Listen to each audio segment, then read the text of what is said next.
ایسے رشتے پہ کبھی انسان بھروسہ نہ کرے. اگر گھر والوں کو بتا دیتے تو شاید یہاں پہ نہ ہوتی. یہ سارے معاملات ہیں. اللہ تعالیٰ ایسے معاملات سے سب کو بچائے. اللہ ہم سب پر رحم کرے اور غلط رشتوں سے, غلط تعلقات سے, غلط قسم کی سوچ سے جو ہے وہ بچ کے رہنا چاہیے.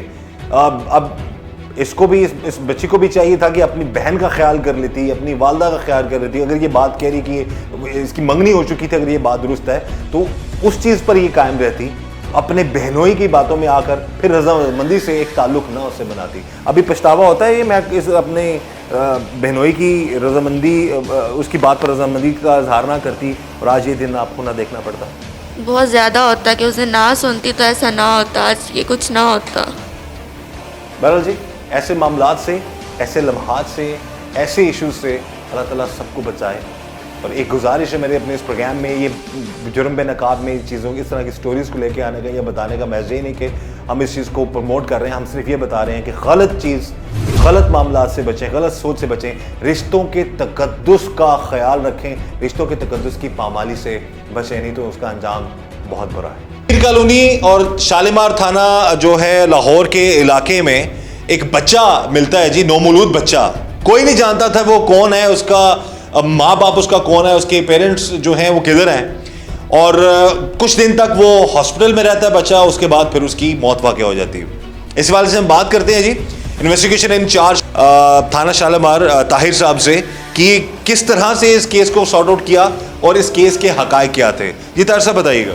جی بسم اللہ الرحمن الرحیم. 16/11/22 کی درمیانی شب 15 پہ کال ملی کہ ایک چھت پہ بچہ ملا ہے جو زندہ ہے, جو نامولود ہے. جو 15 کال پہ اطلاع پا کر آپریشن ونگ سے عمر دراز ASI اور انویسٹیگیشن سے محمد آصف ASI گئے. جو انہوں نے دیکھا, بچے کو دیکھا تو بچہ زندہ تھا. اس کو پکڑ کے چلڈرن ہسپتال داخل کرا دیا. جو بچہ 10-12 گھنٹے ادھر زندہ رہا. اس کے بعد بچے کی ڈیتھ ہو گئی. بچے کو پوسٹ مارٹم کے لیے ڈیڈ ہاؤس جمع کرا دیا, ادھر پوسٹ مارٹم کروایا. اس کے بعد اس کو کفن دفن کر کے تجہیز و تکفین کر دی گئی. اس کے بعد مقدمہ درج ہونے کے بعد پھر اس کے بعد ملزمان کی تلاش کی ہم نے.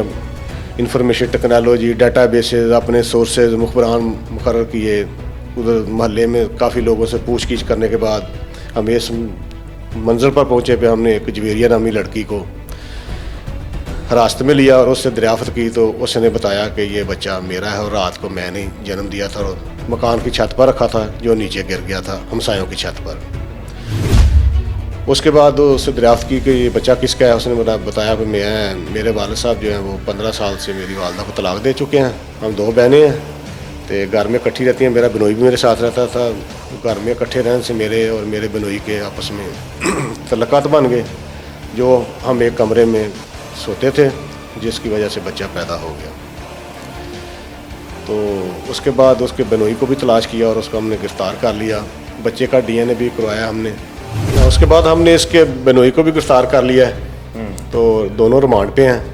تو انشاءاللہ تعالیٰ کافی شواہد ہے. PFSA سے بھی جو ہمیں اقبال جرم کر لیا, اقبال جرم دونوں کر لیا ہے. PFSA سے بھی شواہد مل جائیں گے. DNO تینوں کا ہو گیا. بچے کا پتہ چل جائے گا ان کا ہے. تو انشاءاللہ تعالیٰ کا ان کا چلان دیں گے, ان کو کیفر کردار تک پہنچائیں گے تاکہ آئندہ کوئی اس طرح کی حرکت نہ کرے. بالکل صحیح جی. معصوم بچہ تھا جس کا تو نہ تو کوئی مدعی تھا نہ کوئی اس کا ولی وارث تھا. ماں نے خود ہی جنم دے کے اس کو چھت سے ایک قسم کا پھینک ہی دیا تھا اس کو. بہرحال قانون کے مطابق جو بھی کارروائی وہ ہونی چاہیے, لیکن ایک گزارش ہے میری تمام ناظرین سے, خدا را رشتوں کے تقدس کو پامال مت ہونے دیں. اس طرح کے معاملات میں اگر آپ پڑھتے ہیں تو ڈیفینیٹلی ان کا انجام بھی بہت برا ہوتا ہے. اس وقت جی ہمارے ساتھ موجود ہے وہ بہنوئی جس نے اپنی سالی کی مجبوری کا بھی فائدہ اٹھایا. اور جو ہماری بات ہوئی ہے اس لڑکی سے, وہ کہتی ہے جی کہ میں اپنے منگیتر سے بات کر رہی تھی اور منگیتر سے بات کرتے ہوئے میرے بہنوئی نے مجھے پکڑ لیا اور اس کے بعد پھر اس نے میرے سے زبردستی کی بقول اس لڑکی کے. پھر اس کے بعد رضامندی سے ان کا ایک تعلق بنا, ایک گھر میں یہ لوگ رہتے تھے. اور پھر معاملات جہاں تک پہنچے کہ جو ایک معصوم بچہ اس دنیا میں آتا ہے اس کو اس کی جو ماں ہے وہ خود ہی اس کو چھت سے پھینکنا ہی ہو جاتا ہے جی. اس کو کہتی ہے جی دیوار پہ رکھا اور وہ نیچے گرا اور کچھ گھنٹوں بعد اس کی موت واقع ہوگی. معصوم بچہ تھا. وہ بات کرتے ہیں اس شخص سے, اس بہنوئی سے جس نے جو اس سارے معاملے میں جو اتنا بڑا اس نے ایک